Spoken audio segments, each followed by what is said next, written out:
잠언이 뭐예요? 지혜의 글. 여태까지 그럼 한 얘기를 제가 헛소리를 한 거예요.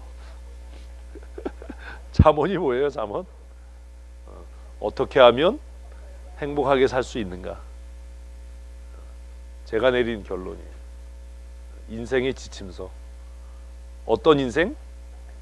행복한 인생의 지침서. 행복한 인생의 지침서. 잠언은 지혜의 글이지요. 그래서 히브리 문학 중에 지혜 문학에 속하는 글입니다. 지혜 문학.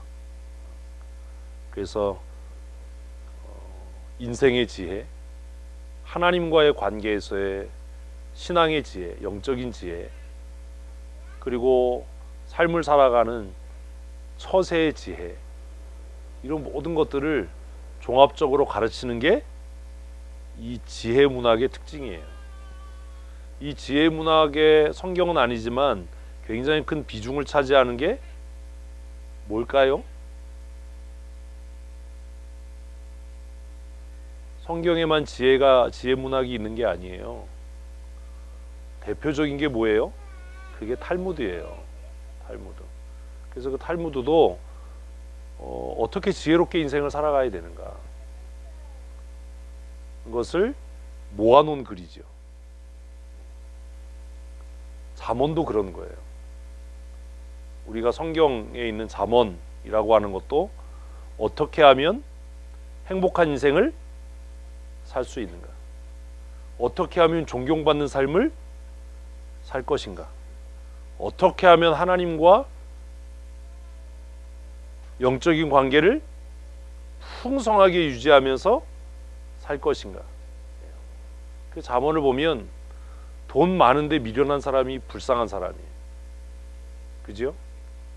잠언을 보면 나이가 들었는데 존경받지 못하는 사람도 불쌍한 사람이에요. 그래서 돈 많은 늙은 왕이 가난하고 젊은 청년보다도 못하다라고 잠언은 이야기해요. 나이 들어서 완악하고 고집센 돈 많은 늙은이가 거지 청년보다도 못한 것은 그에게 아니요, 들을 귀가 없기 때문이에요. 그래서 잠언이라는 말의 또 다른 의미는 듣는 자, 깨닫는 자예요. 우리는 성경을 들어도 뭐 하지 못해요? 깨닫지 못해요. 이러면 슬픈 거예요.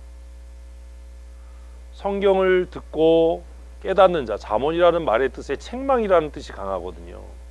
책망, 꾸중, 경고 이런 뜻이 강한데, 책망을 듣고 깨닫는 자는 어떻게 되지요? 삶이 변해요. 그런데 책망을 듣고 깨닫지 못하는 자는 어떻게 되지요? 분노해요. 그래서 그 사람이 지혜 있는 사람인지 아닌지는 어떻게 알 수 있어요? 책망해 보면 알아요. 지혜 있는 자는 책망을 듣고 더 지혜로워져요. 왜? 깨달으니까. 깨달아서 자신의 삶을 고쳐나가니까. 근데 미련한 사람은 책망하면 그게 깨달아지지 않으니까 너는 이렇게 얘기를 해요. 그럼 너는 잘났냐? 너는 훌륭하냐? 그리고 깨닫지 못하니까 변명하지요. 핑계대요. 그리고 분노합니다. 그래서 자신을 책망하는 사람을 이제 피해 다니기 시작해요. 그래서 잠언은 뭐라고 이야기하냐면 어떤 사람을 책망하래요? 지혜로운 자요. 미련한 자를 책망하면 원수가 된대요. 미련한 자를 책망하는 건 돼지에게 진주 목걸이를 던지는 것 같아서 그 돼지가 진주 목걸이를 먹으려고 하다가 그 진주 목걸이 던진 사람 들이받아 버린다는 거예요. 뭐 먹을 걸 줬어? 그 가치를 모르니까. 뭐의 가치를 몰라요? 진주 목걸이요? 책망의 가치를 몰라요. 주여. 잘못했어요 제가. 그 책망의 가치를 모르는 거예요. 책망과 꾸중이 진주 목걸이 같은 것인데 그 미련한 사람에게는 그게 사과 한 쪽보다도 못한 거예요. 썩은 사과 한 쪽. 그래서 돼지에게 썩은 사과 한 쪽을 던지면 그 짧은 꼬리 치면서 그냥 막 먹어서 없애지만, 정말 값비싼 보석인 진주를 던지면 그 사람을 해치는 거죠. 그래서 깨닫는다는 게 참 은혜다. 잠언을 묵상을 하면서 그런 고민을 해야 돼요. 잠언이라는 말의 뜻에 무슨 뜻이 있다고요? 깨닫다, 들을 수 있다, 듣는 귀가 있다, 이런 의미가 함께 포함이 되어 있어요. 그래서 우리가 성경을 읽고 기도할 때마다 어떤 기도를 해야 돼요? 하나님 깨닫게 해주십시오. 학자의 귀를 내게 주사 주의 말씀을 깨닫게 하시고, 학자의 혀를 내게 주사 마음이 상한 자를 어떻게 위로할지를 깨달아 알게 해주십시오. 누가 기도했을까요? 제 얘기가 아니에요. 성경에 있는 이야기예요. 깨닫지 못하면 멸망으로 가는 거죠. 잠언은 유대의 그 지혜 문학의 한 부분이에요. 아까 말씀드린 탈무드를 비롯해서 여러 종류의 지혜에 관한 글들이 있는데, 이 지혜의 글 중에 하나인 잠언이 왜 성경의 정경으로 채택됐을까? 왜 그럴까? 그 잠언이 전제하는 것은 그냥 지혜로운 인생의 선배들의 교훈을 받아서 인생을 어떻게 바르게 처세하고 지혜롭게 살아갈까를 넘어서서, 잠언이 성경의 정경으로 채택된 것은 그 바른 인생의 길잡이, 바른 인생의 기초와 기준으로 하나님과의 관계를 이야기하고 있기 때문입니다. 그래서 탈무드는 뭐가 아니지만, 성경이 아니지만 잠언은 그래서 성경인 겁니다. 탈무드에서는 일반적으로 어떤 사람이 지혜로운가, 어떤 사람이 현명한가, 이럴 때는 어떻게 처세해야 되는가, 이런 것들을 잠언하고 똑같이 가르쳐요. 그런데 잠언은 일반적인 지혜 문학과 다른 차별성을 갖는 이유가 뭐냐 하면, 잠언은 그 모든 분별력, 그 모든 지혜의 원천을 어디에 두고 있다? 하나님께 두고 있다라는 겁니다. 하나님께 두고 있다. 다른 말로 하면 하나님과의 관계에서 시작한다라는 거예요. 하나님과의 관계. 그래서 잠언 1장에서 뭐라고 이야기해요? 여호와를 경외하는 것이 지식의 근본이다. 미련한 자는 지혜와 훈계를 멸시한다. 그럼 여기서 말하는 지혜와 훈계가 뭐예요? 여호와를 경외하는 거예요. 이래서 우리가 속는 거예요. 왜 앞에서 뭐라고 그랬는데요? 여호와를 경외하는 것이 지식의 근본이에요. 그런데 미련한 자는 지혜와 훈계를 멸시해요. 그럼 우리는 앞에 있는 거 잊어먹고, 미련한 사람은 책망을 안 들어, 지혜를 안 들어, 이렇게 생각하는데, 그게 아니라 미련한 사람은 뭐 하지 않는다는 거예요? 여호와를 경외하지 않는다는 거예요. 우리 이렇게 생각 안 하거든요. 그런 훈련들을 하셔야 돼요. 이제 잠언을 읽으면서 그냥 처세, 지혜로운 처세, 돈을, 재물을 모으기 위한 지혜로운 선택과 방법, 사람 사이에서 인정받고 존경받는 지혜로운 방법을 얘기하는 것이 아니라, 잠언이 성경의 한 부분으로 포함되어 있는 것은 그 모든 지혜의 출발을 하나님과의 관계에 두고 있다라고 하는 것을 잊지 말아야 합니다. 성경의 구조를 우리가 여러 번 했어요. 처음 나오는 게 뭐예요?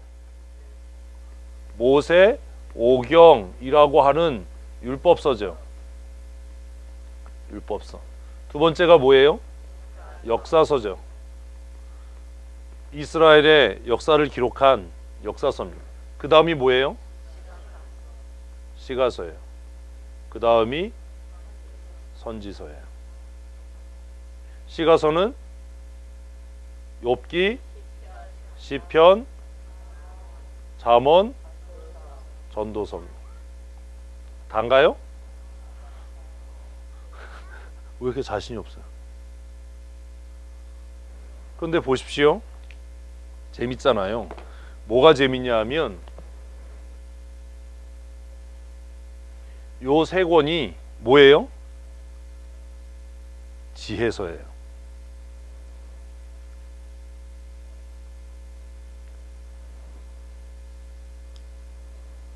지혜 문학에 속한 글이에요. 세 개가. 뭐가요? 욥기, 잠언, 전도서가요. 네?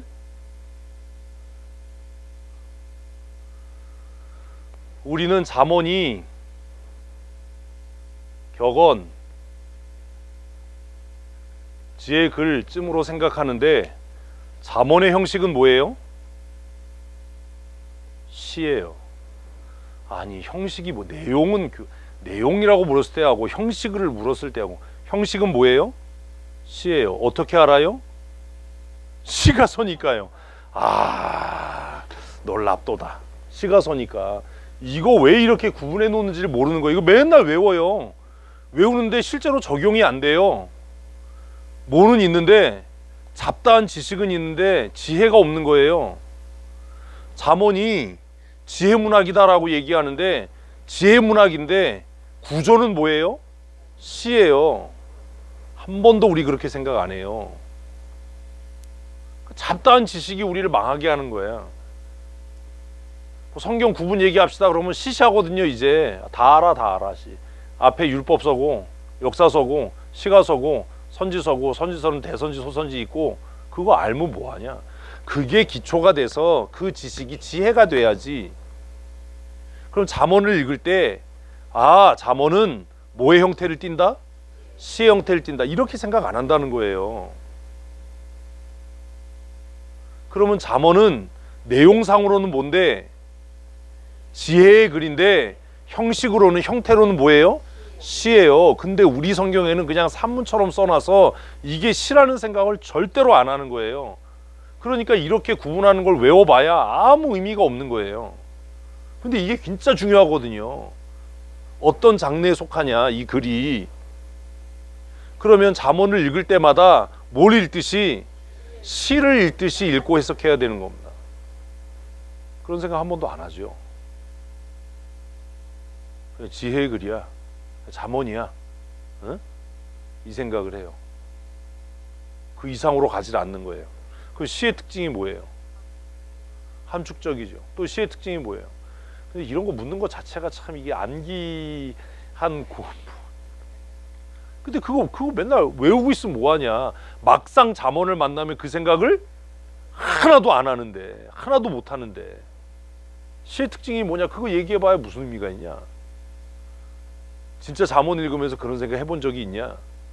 없는데 그게 무슨 의미가 있냐? 그 지식이 무슨 의미가 있냐? 잠언은 어디에 속해 있다고요? 시가서에 속해 있어요.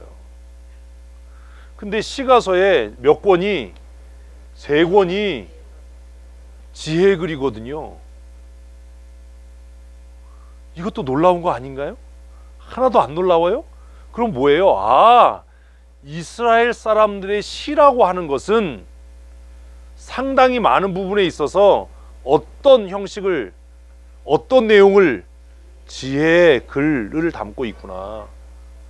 그래서 이스라엘의 시하면 하나님을 찬송하는 것, 애가, 그리고 우리가 아는 거 전부 아닙니까? 오늘 전에는 몰랐어요. 근데 이거 성경 읽으면 다 아는 거 아닙니까? 예레미야, 애가, 시잖아요. 그럼 또 이제 선지서인데요. 또 아유 진짜. 예레미야 애가. 그러니까 히브리 문학에 있어서 시라고 할 때 내용은 대부분 하나님을 찬송하는 것. 그게 뭐예요? 시편이지 뭘. 하나님을 찬송하는 것. 그리고 하나님의 징계로 인해서 우리가 당한 처지에 대한 회개, 애통함. 그게 뭐? 애가. 슬픔의 노래, 애가. 그리고 히브리 시의 정말 중요한 특징은 뭘 다룬다는 거예요? 지혜를 다룬다는 거예요. 지혜. 우리는 시 그러면 정서적인 거야. 개인의 감정의 표현이야. 이렇게 이야기하는데 히브리 사람들에게 있어서 시라고 하면 뭘 다루는 거예요? 지혜요, 지혜. 상당히 많은 부분에 있어서 지혜를 다뤄요. 그 잠언은 굉장히 구조적으로 단순하지가 않지요. 내용으로는 뭐고 지혜서고 형식으로는 시에 속해 있어요. 그래서 왜 그렇게 성경을 구분하는 걸 그렇게 제자형판 하면서부터 왜 그렇게 자꾸 이야기를 하냐. 근데 그걸 가르치면서도 안타까운 게 뭐냐 하면 안다라고 생각은 하는데 아는 게 아닌 거예요. 아무짝에도 적용이 안 되고 쓰여지지 않는데 그게 뭘 아는 거예요. 안다라는 건 그걸 어떻게 적용할 수 있느냐라고 하는 응용력을 가질 때 그 지식이 가치가 있는 거지. 그렇잖아요. 기술공업 시간에 부인은 뭐 IR 배우면 뭐하냐 이거예요.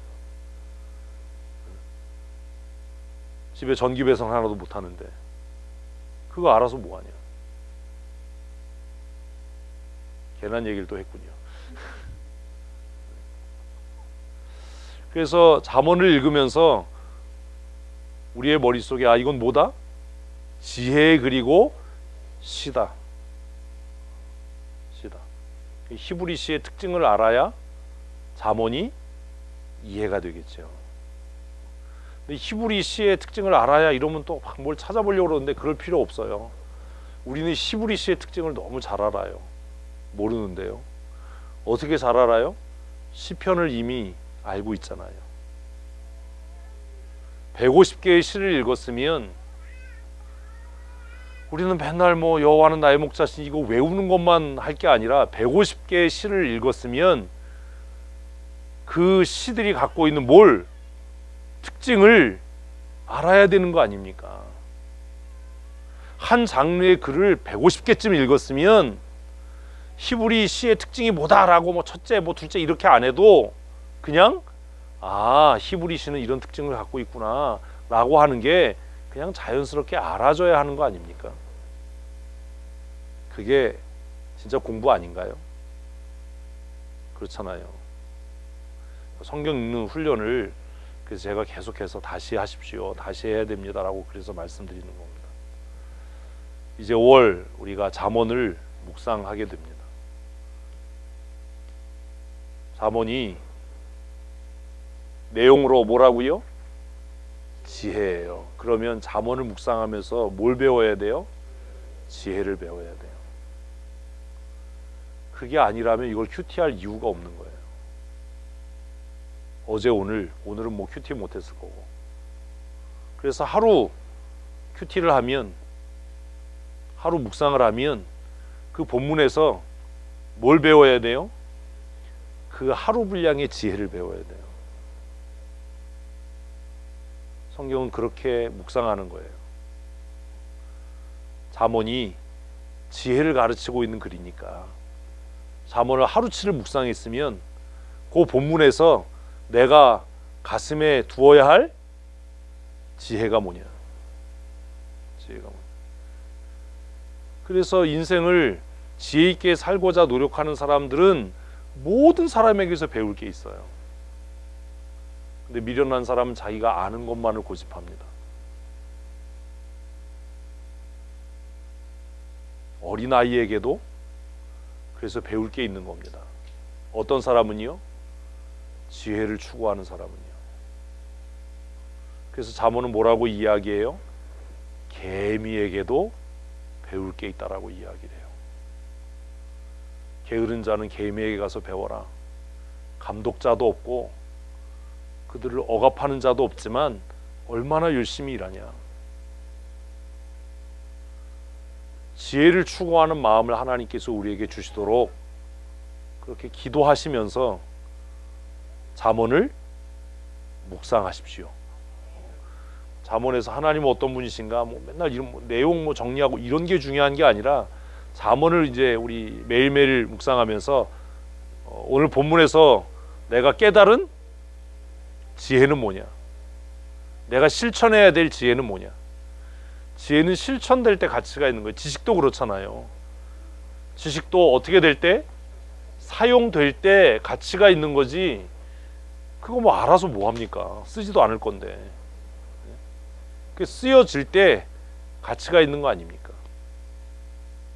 그런 마음으로 이제 5월 한 달 잠언을 우리 같이 묵상하면서 어제보다는 오늘이, 오늘보다는 내일이 더 지혜로워지는, 더 지혜로. 그럼 지혜가 왜 필요하냐? 결국 지혜가 필요한 이유는 더 행복한 삶을 살기 위해서요.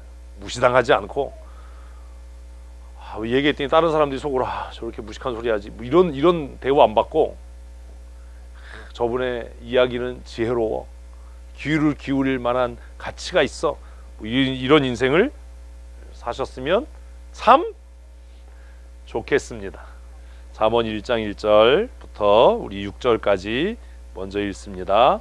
다윗의 아들 이스라엘 왕 솔로몬의 잠언이라. 이는 지혜와 훈계를 알게 하며 명철의 말씀을 깨닫게 하며 지혜롭게 공의롭게 정의롭게 정직하게 행할 일에 대하여 훈계를 받게 하며 어리석은 자를 슬기롭게 하며 젊은 자에게는 지식과 근신함을 주기 위한 것이니 지혜 있는 자는 듣고 학식이 더할 것이요 명철한 자는 지략을 얻을 것이라. 잠언과 비유와 지혜 있는 자의 말과 그 오묘한 말을 깨달으라. 서론이죠. 잠언 전체 서론입니다. 이게 다예요. 사실 얘가 굉장히 중요한 이야기를 해요. 1장 보면 뭐라고 이야기해요?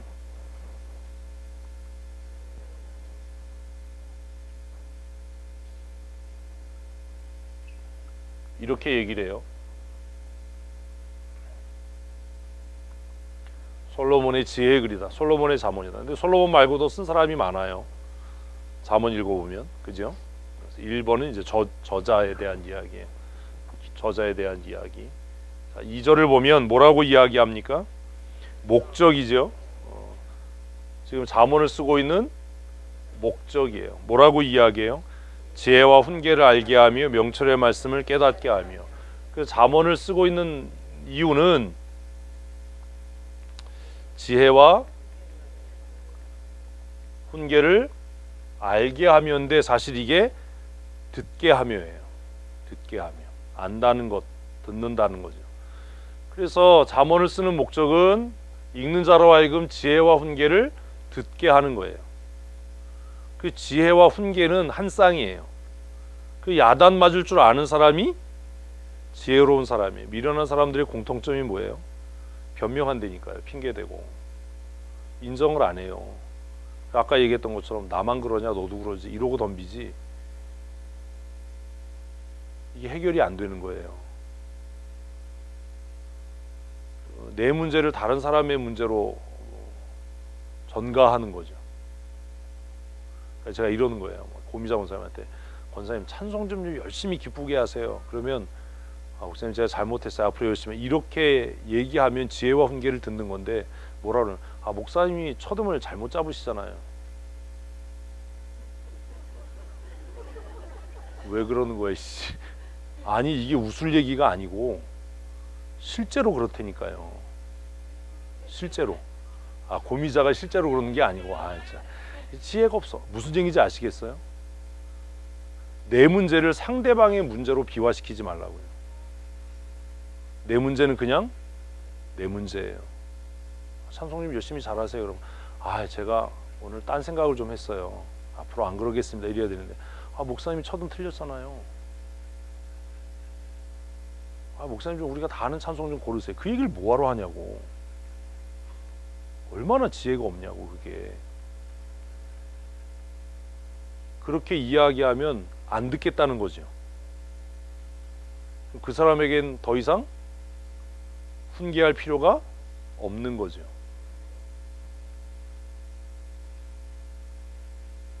여러분 잘 생각해 봐야 돼요, 자신을.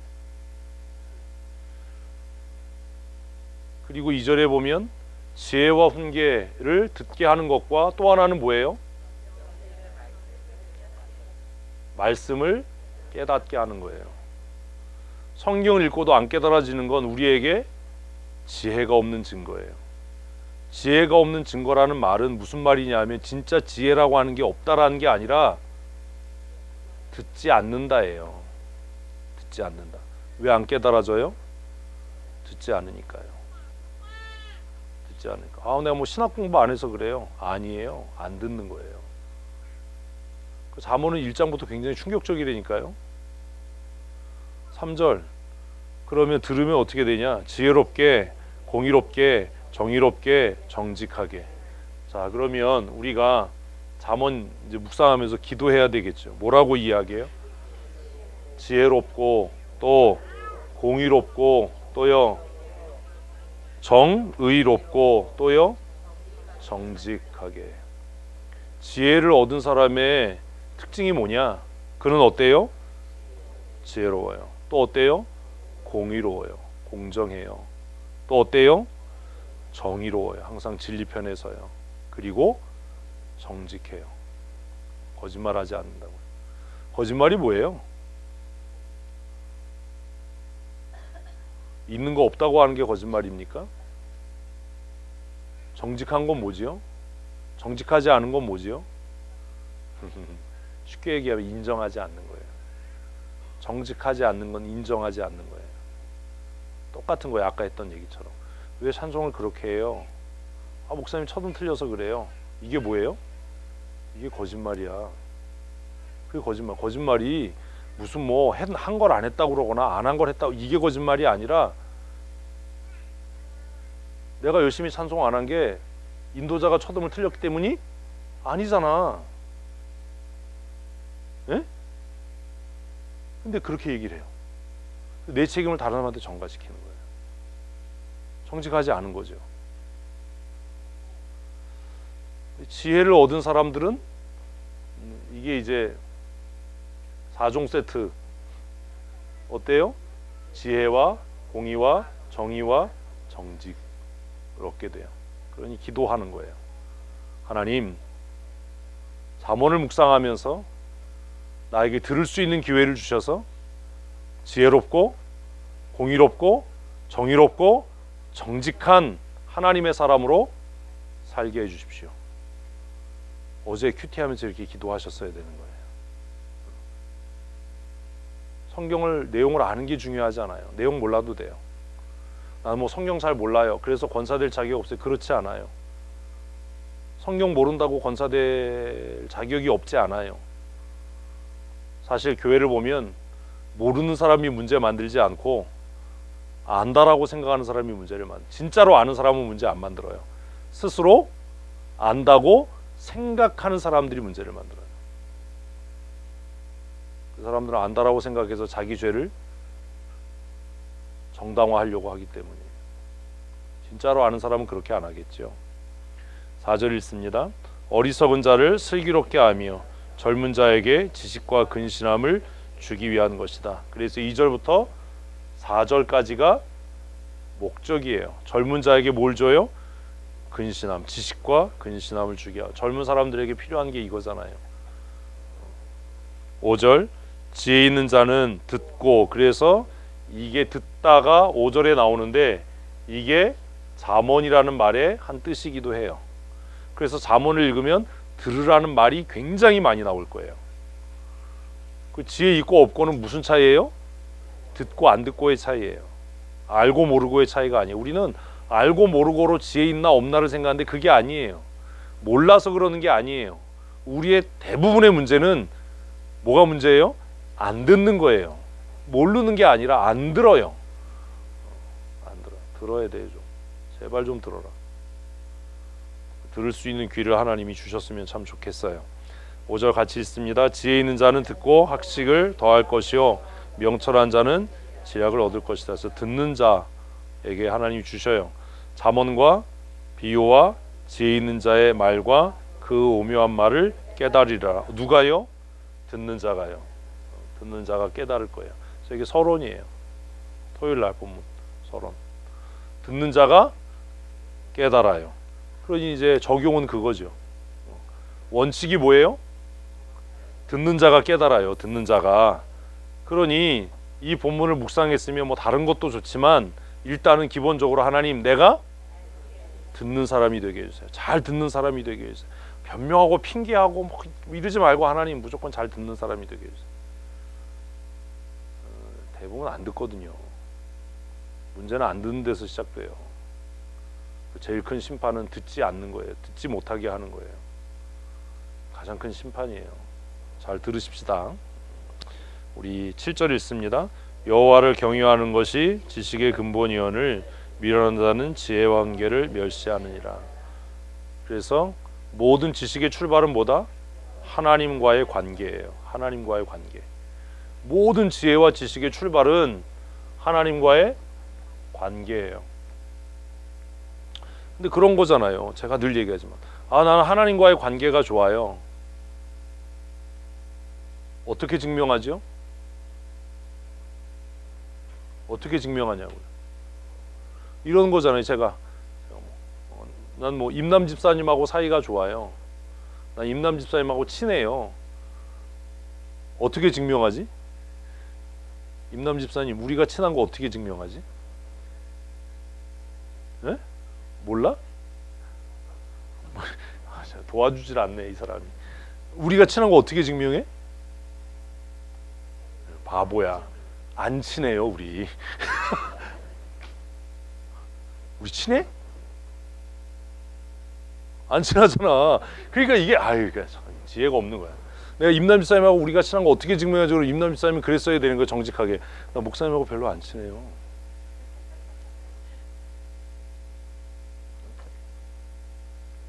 고미정 선생님 나하고 친해요? 날 보고 얘기를 해. 날 보고. 어떻게 증명해요? 서로 잘 알아요. 네, 서로 잘 알아요. 자주 만나요. 제가 요즘에 정창윤 집사님하고 친해지려고 자주 만나거든요. 거의 매일 만나거든요. 없으면 내가 찾거든요. 현장에 와서 정창윤 집사님, 정 사장님 어디 가셨어요? 사실 안 봐도 돼요. 보고 싶어지면 친한 거예요.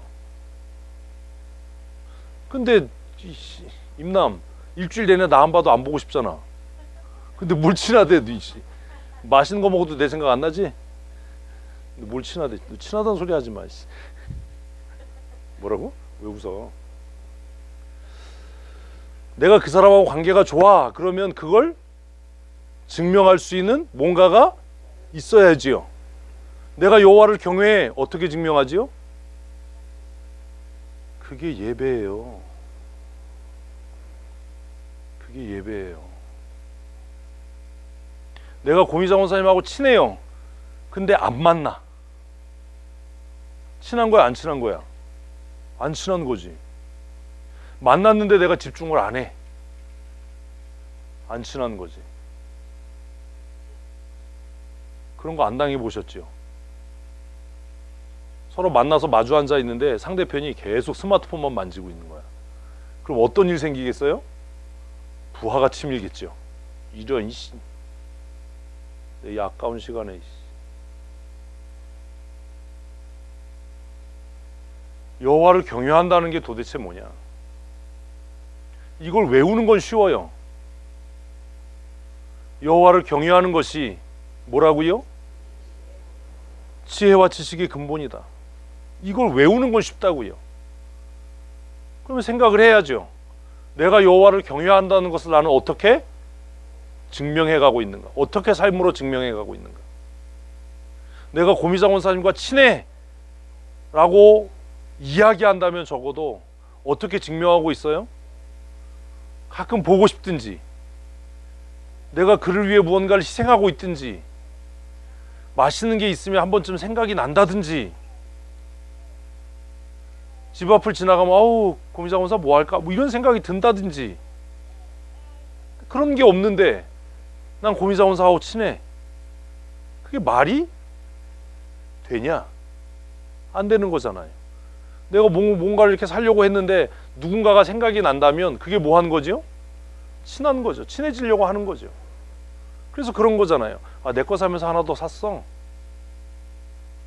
무슨 표현이에요? 친근함의 표현이잖아요. 왜 예배해요? 하나님을 경외하는 거예요. 여호와를 경외하는 것, 그것이 내 지혜의 근본이에요. 그러면 이 본문을 읽으면서 7절을 읽으면서 이제 본론 첫 번째 문장인데, 나는 여호와를 경외하고 있는가? 그럼 내가 여호와를 경외하는 증거가 무엇인가? 고민해야죠. 고미정 원사님이 여호와를 경외하는 증거가 뭐지요? 찬양을 열심히 해요. 공기옥 권사님이 여호와를 경외하는 증거가 뭐예요? 말씀에 대한 기대가 있어요. 이런 게 있어야 되잖아요. 우울하다가 찬송하면 힘나요. 이런 거예요. 하나님 생각하면 괜히 기분이 좋아져요. 이런 거예요. 찬송 가사가 그거잖아요. 구주를 생각만 해도 이렇게 좋거든. 그 얼굴 배울 때야 얼마나 좋으랴. 개뿔 좋긴 뭐가 좋아요. 여호와를 경외한다는 것, 그것은 나에게 어떤 의미가 있는가? 잠깐 멈춰서 고민해 봐야 되는 겁니다. 여호와를 경외하는 것이 지식의 근본이다. 출발점이다. 미련한 자는 여호와를 경외하지 않는다. 미련한 자는 지혜와 훈계를 멸시한다. 여호와를 경외하지 않는다. 잠언의 첫 번째 문장이에요. 1절부터 6절까지는 서론이잖아요. 잠언의 첫 번째 문장은 모든 지혜의 출발은 어디에서부터? 여호와를 경외하는 것에서부터. 정말로 지혜로워지고 싶다면, 정말로 행복한 인생을 살기를 원한다면, 정말 행복한 삶을 살기를 원한다면 뭐 해야 한다? 여호와를 경외해야 한다. 잠언 읽으면서 바뀌는 거예요, 삶이. 아, 그래서 예배해야 되는 거. 그래서 찬송하고 그래서 기도해야 되는 거고. 여호와를 경외하는 것이 지식의 근본이다. 그러나 미련한 자는 지혜와 훈계를 멸시한다. 여호와 경외하는 것을 우습게 여긴다. 그걸 포기한다. 누구 때문이 아니라 내 스스로가. 그래서 내 아들아, 내 아비의 훈계를 들으며 내 어미의 법을 떠나지 말라. 우리는 잠언을 읽으면서 앞뒤가 연결이 안 돼요. 그래서 8절 읽으면 뭐라고 이야기해요? 아, 부모님의 교훈을 듣는 게 지혜로운 거야. 어머니의 말씀을 듣는 게 지혜로운 거야. 이렇게 생각해요. 바보짓 하는 거죠. 여기서 내 아버지의 훈계와 내 어머니의 법은 뭐예요? 어려서부터 너 여호와를 경외하면서 살아야 돼 라고 말씀하셨던 거예요. 어떤 분이 이 본문을 큐티에서 올린 걸 읽었는데 그거 읽고 내가 진짜 깝깝하다. 그 목사님이에요. 목사님인데 자기는 부모님 묘지에 가서 부모님하고 이야기를 하고 부모님께 들었던 것들을 생각하는 게 지혜래요. 이거를 이 8절 때문에 그런 거예요. 8절에서 뭐라고 얘기했으니까요. 아비의 훈계를 들으면서 아버지가 나한테 뭐라고 가르치셨나 그거 생각하는 게, 어머니가 나한테 뭐라고 가르쳤나 그거 생각하는 게 자기에게는, 그러다가 이 사람이 성경을 본, 그 자기는 부모님 묘지가 성지래. 야, 그걸 써가지고 그래서 뭐 차례에서 뭐 노회에서 성지순례 가자 그러면 성지가 어디 있어 이랬는데 자기 인생에게는 부모님 묘지가 성지래. 그래서 거기 가서 그래서 내가 할 말이 없다. 지금 7절 다음에 8절에서 아들아 내 아버지의 훈계 어미의 법을 떠나지 말라. 그럼 그 아버지와 어머니가 훈계했던 게 뭐겠어요? 여호와를 경외하며 살아라. 어디에 있는 말씀? 신명기 6장에 있었던 말씀, 내 자녀에게 부지런히 가르치라라고 하는 그 말씀을 얘기하는 거지. 죽은 부모가 나한테 뭐라고 가르쳤나 그거를 생각하면서 부모님 묘지가 내 인생의 성지다. 그걸 진짜 그거를 큐티를 해가지고 인터넷에 올려요.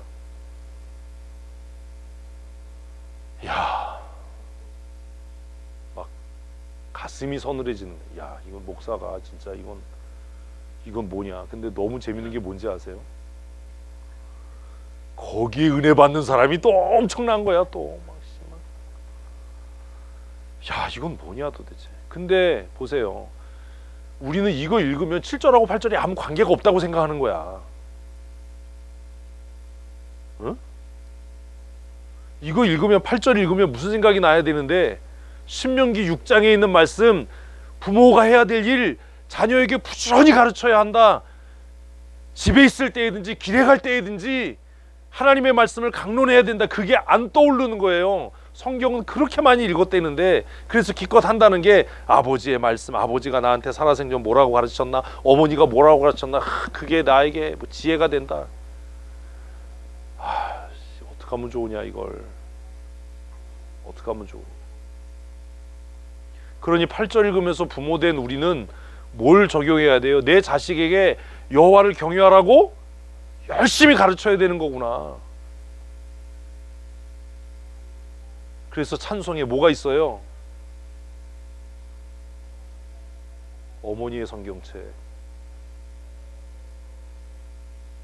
시작. 비롱해.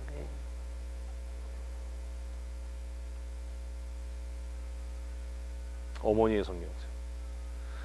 기분이 좀 나빠. 왜 아버지 성경책은 없어? 아버지는 페드로 봤어. 웃자고 하는 소리야, 웃자고 하는. 어머니의 성경책. 저도 지금도 생각하면 어머님이 매일 보시던 성경이 있어요. 일어나시면 보시던 성경책. 어려서는 저기에서 돈이 나오는 것도 아니고 우리 어머니가 왜 그렇게 성경을 읽으시나. 귀하고 귀하다. 우리 어머님이 들려주시던. 그 다음에 뭐지요? 재미있게 듣던 말. 이 책 중에 있으니 이 성경 심히 사랑합니다. 이게 이해가 안 되는 거예요. 그래서 내가 어제 그 글을 읽으면서 이를 어쩌면 좋으나, 이를 어쩌면 좋으나. 차라리 목사님이 아니었으면 좋았을 텐데.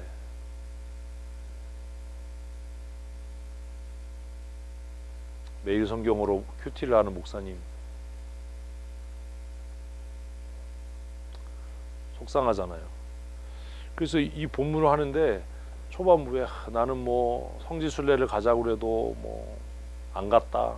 예배당을 성전이라고 하는 사람을 보면 좀 웃긴다. 그렇게 시작을 했어요. 그래서 무슨 얘기를 하려고 그러고, 이 본문하고 이게 무슨 관계지? 그 뒤에 가가지고 내 인생의 성지는 부모님의 묘지다. 그 8절에 아버지의 법을 떠나지 말고 어머니의 훈계를 떠나지 마라. 이게 그래서 내가 이게 뭐냐 도대체.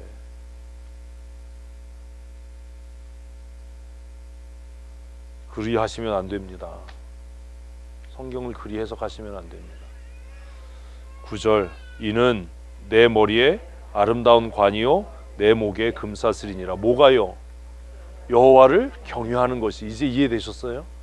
내 부모가 그렇게 이야기했던 여호와를 경외하는 것이 내 머리에 아름다운 관이. 이게 무슨 얘기예요? 하나님이 나를 높이실 거라는 거예요.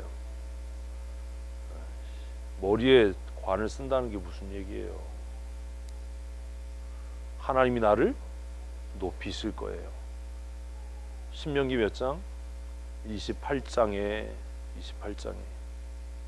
모든 민족 가운데 뛰어나게 하실 거다. 여호와를 경외하는 자를. 내 목에 금사슬이에요. 지금 여자들만 목걸이 하지만 사실 목걸이는 뭐의 상징이에요?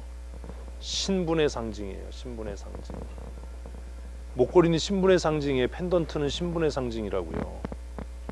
그러니 여호와를 경외하는 자를 하나님이 어떻게 하시겠다? 높이시겠다는 거 아닙니까?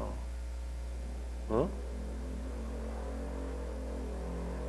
그래서 잠언의 첫 교훈은 행복한 인생 살고 싶어? 높아지고 살고 싶어? 너 인정받는 삶 살고 싶어? 그러면 여호와를 경외해라. 그리고 내가 여호와를 경외한다는 것이 주관적이고 객관적으로 검증되어야 한다. 아까 말씀드린 여러분들의 자식들이 우리가 세상을 떠난 다음에 우리 부모님은, 내 아버지는, 내 어머니는 하나님의 사람이었다. 신실한 하나님의 사람이었다. 이렇게 인정될 수 있어야죠. 그래서 목사되고 권사되고 장로되는 건 일단 가문의 영광인 거예요. 왜? 내가 그렇게 사실 못 살지는 모르지만 일단 교회 공동체를 통해서 신실한 하나님의 사람이라고 인정된 거 아닙니까? 인정됐는데 그렇게 못 살면 사기치는 거죠. 장로되는 건 가문의 영광이다. 내가 신실한 하나님의 사람이라고 적어도 우리 믿음의 공동체 안에서 인정받은 거 아닙니까? 아닌가 보네 뭐. 그렇잖아요. 목사는 그냥 하나님께서 그냥 강권적으로 택해서 너 목사해 뭐 이래서 하는 거지만, 그래서 목사 되는 것보다 저는 개인적으로 장로되고 권사되는 게 더 큰 복이라고 생각해요. 그걸 사모하지 않죠. 그리고 그 직분을 받았으면 그 직분을 귀하게 간직해야죠. 귀하게 여겨야죠. 회장님, 귀하게 여기시고 계시지요? 정말 귀한 거예요. 왜요? 이 세상에 권력과 명예는 우리 묘지 들어가면 다 없어져요. 이건희 회장이 뭐 돈 가져갔겠어요? 상속세를 뭐 몇 조를 내도 그게 무슨 의미가 있겠어요? 근데 우리가 하나님 앞에 갔을 때 기억되고 잊혀지지 않을 게 그것 아니겠습니까? 착하고 충성된 종아, 내가 적은 일에 충성했으니 주인의 즐거움에 참여해라. 그것 때문에 하는 것 아닙니까? 그러니 여호와를 경외하는 사람으로 사십시오. 여러분을 알고 있는 모든 사람이 그는 참 하나님의 사람이었다. 조금 더 욕심을 내면 그는 참 위대한 하나님의 사람이었다. 그는 참 신실한 하나님의 사람이었다. 그런 거잖아요. 그는 참 신실한 하나님의 사람이었다. 그럴 수 있었으면 참 좋겠다. 10절, 내 아들아, 악한 자가 너를 꿰일지라도 따르지 말라. 그러면 지금부터 얘기하는 악한 자가 꿰는 건 뭐예요? 하나님을 경외하지 마라. 돈이 최고다. 명예가 최고다. 그렇게 하더라도 그를 따르지 마라. 그들이 내게 말하기를 우리와 함께 가자. 우리가 가만히 엎드렸다가 사람의 피를 흘리자. 죄 없는 자를 까닭없이 숨어 기다리다가 수월같이 그들을 산채로 삼키며 무덤에 내려가는 자같이 통으로 삼키자. 이거 어떤 사람들이 하는 거예요? 여호와를 경외하지 않는 자들이 하는 거예요. 여호와를 경외하는 자는 그렇게 할 수 없어요. 그렇게 하지 않지요. 왜? 나도 하나님의 형상으로 지음 받았다면 그도 하나님의 형상으로 지음 받은 사람이니까. 그래서 정말 자기가 사랑받는다는 걸 아는 사람은 다른 사람을 함부로 대하지 않아요. 상처가 많은 사람들이 다른 사람을 함부로 대해요. 상처가 많은 사람들이 다른 사람을 깎아내리고 험담하지요. 행복하지 않은 사람이 다른 사람을 불행하게 만들어요. 왜요? 그래야 내 불행이 상쇄될 거 아닙니까? 나만 불행한 게 아니다. 너도 불행하니 내 불행은 별거 아니다. 그래서 예수 믿지 않는 사람들은 뭐라고 얘기해요? 남의 불행이 나의 행복이에요. 진짜로 그렇잖아요. 삶이. 사촌이 땅을 사면 배가 아프고, 남이 잘 되면 배가 아프고, 남이 불행하면 내가 행복해지고, 옆 동네 아파트값 내리면 행복하고, 우리 집 단지 아파트값 올라가면 행복하고. 이게 예수 믿는 사람이 그러면 되겠어요?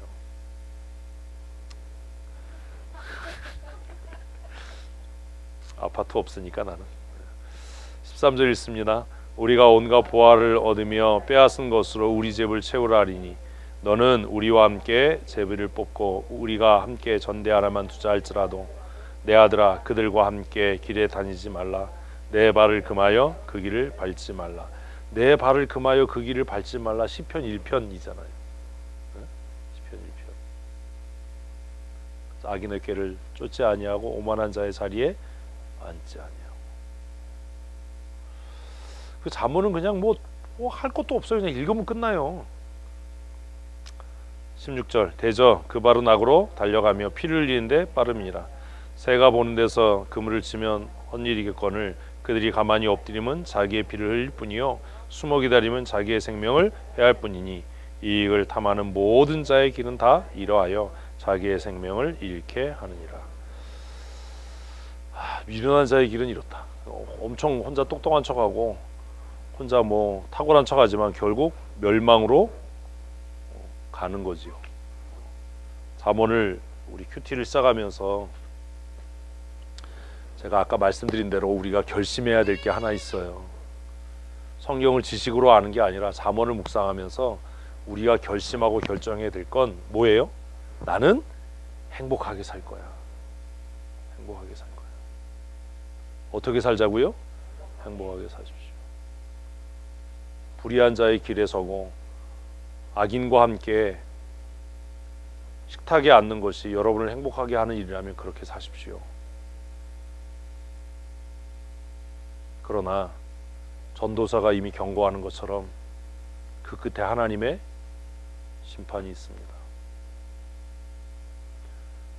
그러니 아까 말씀드린 것처럼 어차피 해야 되는 일이라면 그 일이 최고로 행복한 일이 될 수 있도록, 즐거운 일이 될 수 있도록 내 자신에게 가르치고 권면하고 내 자신을 쳐서 복종시켜 나가야 하지 않겠습니까? 제가 우스갯소리처럼 말씀드리는 세상과 하나님 사이에 끼어서 사는 어리석은 사람이 아니라 세상에 속하지도 못하고 하나님께 속하지도 못하고 그런 삶이 아니라 하나님께 속해서 여호와를 경외함으로 가장 복되고 가장 형통한 믿음의 삶을 살았으면 좋겠습니다. 예수 밖에 행복이 있다면 예수 밖으로 나가십시오. 어정쩡하게 그 사이에 머물지 마십시오. 창틀에 낀 여자가 제일 불쌍하다니까요. 그러나 그리스도 안에 있는 것이 가장 큰 은혜와 복인 줄 안다면 그리스도 안에 거하기 위해 힘써야 합니다. 힘써야 합니다. 바울이 권면했듯이 피 흘리기까지 싸워야 하는 겁니다. 그냥 그리스도 안에 거할 수 없습니다. 부단히 노력하고 애쓰고 힘써야 합니다. 그게 오죽 어려운 일이면 바울은 내가 날마다 나를 쳐서 십자가 아래 복종시킨다라고 이야기했겠어요. 날마다 나를 쳐서 십자가 아래 복종시킨다. 내가 날마다 죽노라. 그 글을 읽는 건 쉽지만 그렇게 살아가려면 정말 부단한 결심, 또 노력 있어야 할 겁니다. 모든 사람에게 하루는 공평하고 모든 사람은 한 번의 인생을 살아갑니다. 여러분들이 어떻게 살아갈지는 여러분들이 결정하시는 거지만 저는 이제 50을 넘기면서 여러분 말씀드린 것처럼 행복하게 살기로 결심했습니다. 행복하게 살기로. 그래서 힘든 일도 있고 짜증나는 일도 있고 속상한 일도 있지만 오랫동안 거기에 붙잡혀 있지 않으려고 노력해요. 빨리 털어버리는 거예요. 그리고 내가 행복해질 수 있는, 내가 가장 복될 수 있는 삶을 살아갈 겁니다. 여러분들도 그렇게 선택하고 결정하십시오. 한 번밖에 못 사는 인생, 얼마 남지 않은 내 인생을 어떻게 가장 행복하게 살겠다. 존경받는 인생을 살겠다. 인정받는 하나님의 사람으로 살겠다.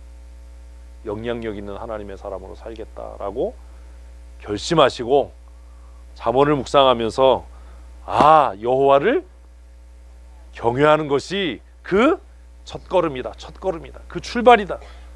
뭐의 출발? 행복한 인생의 출발이다. 여호와를 경외하는 것이 내 삶이 가장 복되게 살아가는 인생의 출발이다라고 믿어 의심치 말고 이번 한 주간도 예수 그리스도와 연합되어서 여호와를 경외함으로 믿음으로 승리하는 성도들 되십시다. 아멘. 아멘. 광고 드린 대로 목요일에 우리 GMS 이사회 있고요. 계속 예배당 이제 공사 마무리하는 일들이 진행이 됩니다. 5월, 6월 2달 동안 열심히 기도하고 또 최선을 다해서 공사가 잘 마무리될 수 있도록 함께 힘을 모아주시고 마음을 모아주시기 바랍니다. 5월 5일 어린이날에 시간이 되시는 분들 나오셔서 함께 우리 예배당 정리하고 청소하는 작업들을 함께 할 수 있었으면 좋겠습니다. 어린 아이들이 있어서 어린이날이라서 함께 시간을 보내야 하시는 분들은 교회 오셔서 함께 청소하시면 됩니다. 육림공원보다 더 재미있는 다양한 행사들을 제가 준비해서 돌나르기, 먼지 치우기, 쓰레기 줍기 이런 다양한 다채로운 프로그램을 제가 진행을 심심치 않게 해드릴 예정이니까 뭐 어린이날에서 뭐 육림공원에 호랑이 보러 가요 이런 소리 하지 마시고 제가 5월 4일에 육림공원 호랑이를 때려 잡으려고 하니까 5월 5일에 많이들 나오셔서 함께 예배당 청소하고 정리하는 일에 동참해 주시길 바랍니다. 철원에 고추를 심으러 간다는 몇몇 분들이 계시는데 내가 그 고추밭에 불사질러 버릴 거야. 나를 봐 이종옥, 내가 누구라고 얘기 안 했잖아. 고개를 들고 나를 봐. 그 고추밭에 떨기나무에 내린 떨기나무는 안 시들었지만 고추대는 불 사서 사라질 겁니다. 많이들 나오셔서 함께 힘을 모아 주시기를 부탁을 드리겠습니다. 기도하십시다. 하나님